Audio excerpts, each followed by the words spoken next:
Until really quite recently, Russia was widely perceived as a bastion of fiscal discipline. The Kremlin generally avoided large budget deficits, and Russia's debt to GDP ratio has hovered between 10 and 20% for the past 2 decades, well below that of most Western economies.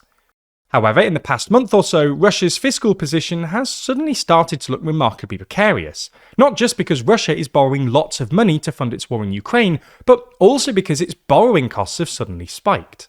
So in this video, we're going to take a look at the turmoil in Russia's bond market, and what it means for Putin strategically.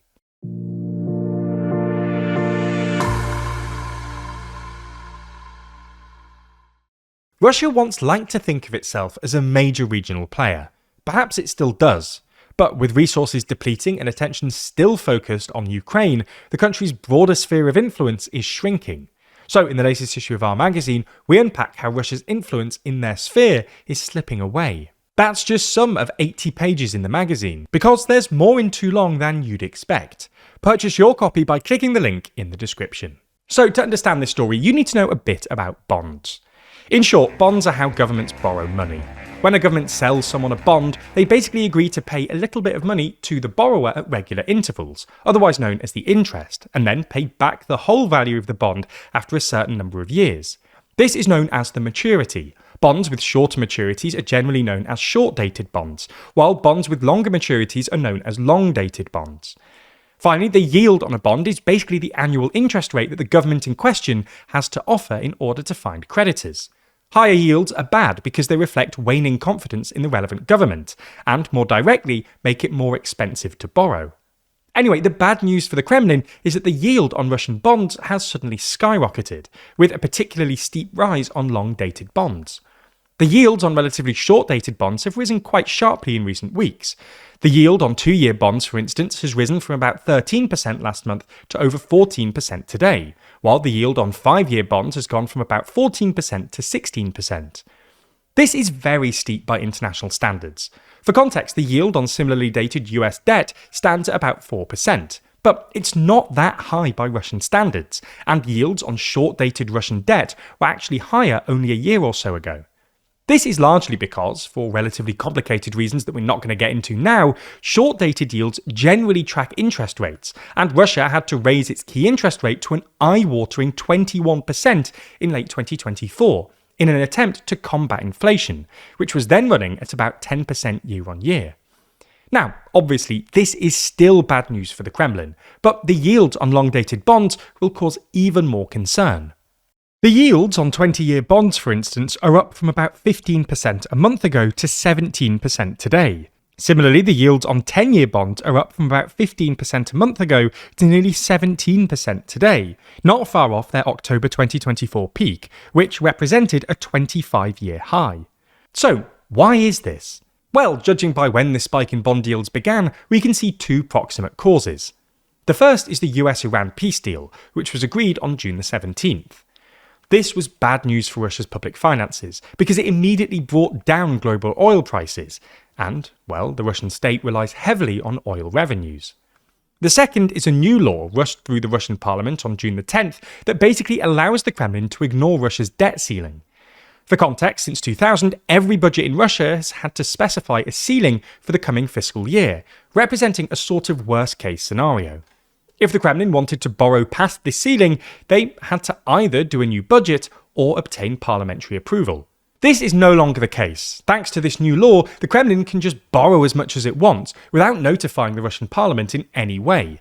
Unsurprisingly, this has spooked the markets, because it's made investors worry that the Kremlin isn't going to be able to keep a lid on future borrowing. But the more structural cause, and the reason the Kremlin had to rush this law through in the first place, is that Russia's state finances are already looking shaky. By the end of May, the federal deficit had hit 6 trillion rubles, or about $83 billion, twice last year's level, and already way past the 3.8 trillion rubles that the Kremlin originally forecast for the entirety of 2026. This also implies Russia is on track to run a budget deficit representing between 5 and 6% of GDP. This might not sound that bad by international standards. The US, for instance, is on track to run a budget deficit of at least 6% of GDP. But you can't really compare Russia to other countries, because, thanks to sanctions, the Russian state can't really borrow internationally, and instead has to rely on domestic lenders. This just means Russia has a far smaller pool of potential lenders, which means it's significantly harder to finance large deficits. This problem is compounded by the fact that the most obvious domestic lenders are Russian banks, who sit on trillions of rubles in Russian savings, but Russians have, in recent months, been withdrawing cash from the banking system at record rates, leaving the banks with less cash on hand and thus less to lend to the Russian state. So, what does this mean for Russia and the Kremlin more generally?